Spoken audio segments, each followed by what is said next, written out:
Hi, welcome to the Yamaha stand at ISE 2020. I'm standing right by a range of network switches. Let's look down here and we have some brand new ones. This is the SWR2310 range.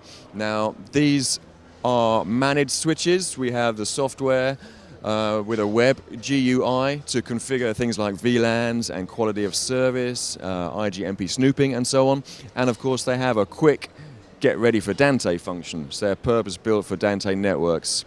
And the main point about these is these two larger ones, they have 10 gigabit fiber option ports here.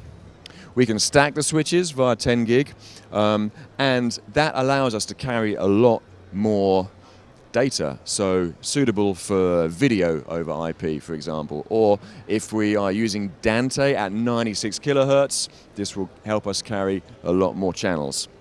So these are great for installation. You see they come with a rack mount kit. Well, this one comes with an additional rack shelf. So they fit in the range of Yamaha switches, including the SWPs, which are purpose-built for the professional audio kind of touring market. Whereas these ones are more appropriate for installation use. So thanks for taking a look at this. For more information, go to Yamaha's website, yamaha.com/pro audio.